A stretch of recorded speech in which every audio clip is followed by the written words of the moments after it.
Hey, welcome to John Talks Indian Cinema. I am the Indian Cine-MANIAC back with another 10ish minute review. Okay, this one is off the recommended list, but before I get to it, I just want to thank everybody. As of this recording, I am at 130 subscribers. So I want to thank you so much for your support, and you're helping me achieve some numbers. So, 150 is my goal now. It was 100. Now it's 150. And slowly but surely we're getting there. And I want you to know how much I appreciate it. So thank you all for those who watch and continue to watch and comment and like. I really do appreciate it. Okay, so the film, this film was from, oh, wait a minute. I don't even know the year of this film. Wait a minute, because it's got a year in the title. I need to know the year this came out. Okay, 2014, Punjab, 1984. This was recommended by a longtime viewer, not only of this channel, but the old channel, Zero Zero Katan. And Katan recommended some movies, and I hadn't gotten to them. And he gave me two to choose from, this one and a comedy. Well, it ended up the comedy was available on Hulu, but not with English subtitles. This film was available on YouTube. Now, I have to tell you, Katan or Zero Zero Katan, it was not the best way to watch this film. I just want to be upfront with you. One, the auto-generated subtitles were screwy, and there were certain bits of dialogue that was gibberish. So it wasn't the whole way through. And also with this film, you could figure out what was going on without actually knowing what they were saying. So I could figure out most of it, but it did impact it. And also, it was only 380. I couldn't get it any higher resolution than that. So, because this looked like, even with that horrible 380 picture, it looked like a beautifully filmed movie that I would have loved to have seen in high definition, because the whole film had like a golden hue to it that was just beautiful. And the locations, this was filmed in Punjab and some other places I haven't seen before. It was absolutely beautiful. So I think if I had seen it um, with subtitles, good throughout the whole thing, and a higher def version, I might have liked it even more. I did like this film, so don't misunderstand me, but it did impact me watching this film. I have to be upfront with you on that. It was directed by Anurag Singh, who also directed Kesari, which is a film I really liked. And it stars Diljit Dosanjh. Dosanjh? I don't know if I'm pronouncing that right, but I've seen him in a bunch of stuff. Dunki, Good News, Amar Singh Chemkila, and another one, The Crew, a new film that just came out. I really like this actor too. I know he's known for his singing, and he does his own singing in these films, which is another big plus for me. Kirron Kher, who I've seen in a lot of stuff, she plays Dillit's mother. By the way, I think she was the best thing in the film. I'm going to say that up front. She was wonderful in this. She was in Devdas, Rang De Basanti, and Hoon Na. Pawan Malhorta, who I've seen in Dong. Did I say Dong? Dawn, Bang Bang, and Oh My God 2, and Sonam Bajwa, who I don't think I've seen in anything.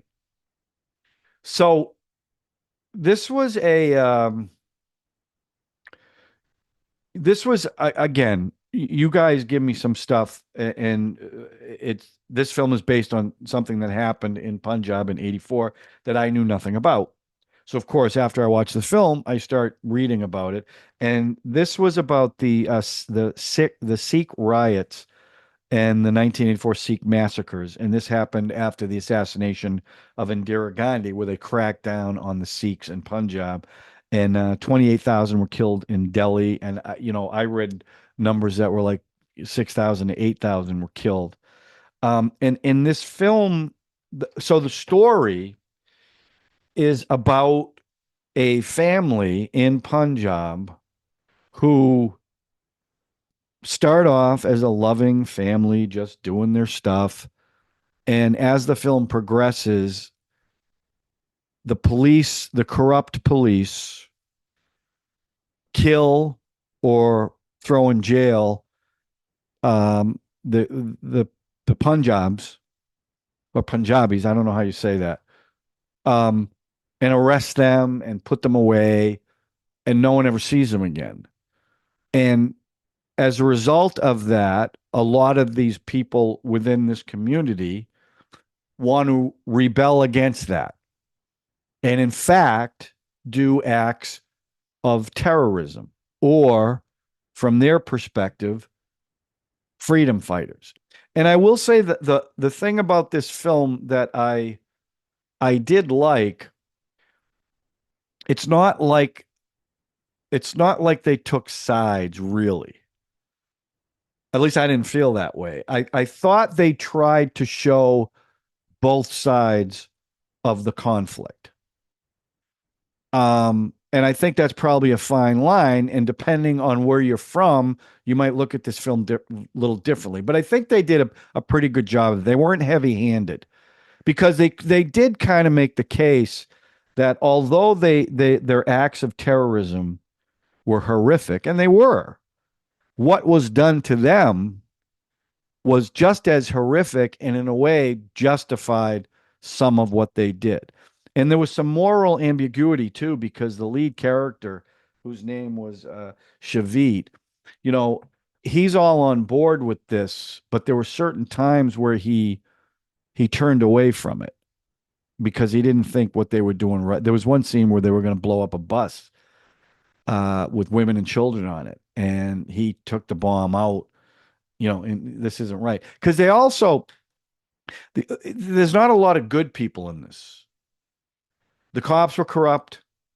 The leaders of the terrorist groups were corrupt, working against them, trying to take one of their own out. But the story is how he goes from this likable character who wants to fall in love and has a great relationship with his mother and I think his brother, how he becomes, through circumstance, he becomes a freedom fighter slash terrorist. That's basically what the story is. And so I had never heard of this. I didn't know anything about it. I didn't know anything about this situation. So I really liked the story. So I'm going to give the story a 4. The performances were, I thought the performances were good, but I have to tell you that Kirron Kher, who plays the mother, it's her story. The film, it's not his story, it's her story because almost everything is from her point of view and what she's going through. Her husband is taken away and killed. Her son is taken away. She thinks he's killed. And, so for most of the film, they're separated and they finally reconnect at the end. Now, you could see this coming from a mile away, but it still was, and this is a bit of a spoiler if you haven't seen this film, but the last scene where she finally reconnects with her son, that through various points thought he was dead. He's about to take one step into the house, and she's going to feed him roti. I think that's what it's called, roti, and that's something that plays throughout the whole film. That roti, and he puts one step in, and he gets shot in the back by a neighbor. Actually, I think it's his girl, the girl he loves, her father. I think that's who it was. Some of it was a little confusing who was who.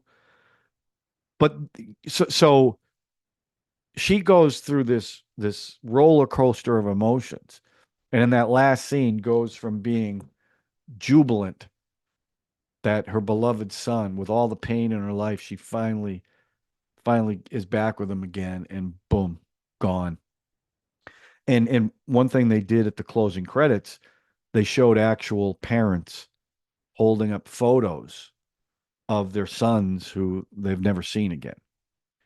They were taken away being accused of terrorism. It was pretty powerful ending. So that's really what the story was about, and it wasn't like super violent. Um, there's one scene that was actually pretty good.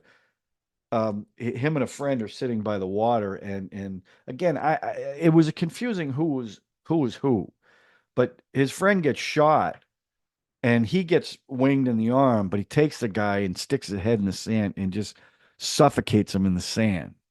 It's like, oof, what a way to go. Um, so I'm going to tell you that the performance is because of her, who I thought was now Dilla was good. Don't get me wrong, but I thought she and Pawan Malhorta played a great bad guy. I mean, you hated this guy. Um, but the mother is what I thought was the best performance in this. I'm going to give the performances a 4, primarily because of her. She was great in this. There was a lot of music in this. Um, in fact, the first song is in the opening credits. The second song, they introduce the girl that he likes. After they honk on a motorbike, and they introduce her, beautiful girl. Third song is about the mother and everything that she's dealing with. Um, what else? But it wasn't like these big dazzling musical numbers. It wasn't like that. Um, and the incidental music was really powerful too. It fit with this. It fit with the tension. It fit with the fear, the pain that she was feeling. So I'm gonna give the music a 4 too. I'm gonna give the music a 4. My verdict. Um, I thought the message of the film was really powerful. I really wish I could have seen a better version of it, but I shouldn't punish the film for that, because visually, even though it wasn't super sharp, it was a beautifully filmed movie. Cinematography was just beautiful. So I'm going to give the movie a 4. I liked it. It really got me curious about the real events, what really happened. And I appreciated the fact that, as I said in the beginning, it wasn't like, okay, this side's right and this side's wrong. There was more nuance to it than that. Now, it definitely leaned more towards the Sikhs, which I completely understand. But I thought they tried to do a good job of not being totally biased towards one way. So I appreciated that. So 00 Catan. I know you said I've been watching some heavy films, and this film was a heavy film, but I enjoyed it. I enjoyed it. And again, that Kirron Kher's performance was worth the price of admission. So thank you for that recommendation, Katan. I'm going back to my list. I got a couple more films. Actually, the next film is one that I picked, and then the film after that is one that's off the recommended list. But I'm just going to say this: I put a review of the TV series The Penguin, and a Star Trek short film, and apparently you guys don't care about that because not a lot of views. But I'm telling you, I'm begging you, if you get Max and you can watch The Penguin, even if you didn't like the Batman, watch The Penguin. Colin Farrell is unbelievable in that show. And I said this in the review, one of the best acting performances I've ever seen from an actor ever. That's how good he is. Take a look at it, please, if you get it. If not, wait till it comes out on digital so you can watch it. Okay, so that's it, everybody. Once again, thank you so much. 130 subscribers. Couldn't have done it without you. Even though we have that, you might as well just subscribe. You might as well, hit that notification button. And for me, would you just tap that like button? Okay, leave a comment, one word. Hi, how you doing? Whatever. It's the algorithm. I know I'm beating a dead horse, but I'm telling you, it makes a difference with the algorithm. Why? I have no idea. But if that's the rules, we got to play it. So that's it. Thanks for watching, everybody. We're going to talk to you soon with another 10ish-Minute review on your favorite show about Indian cinema.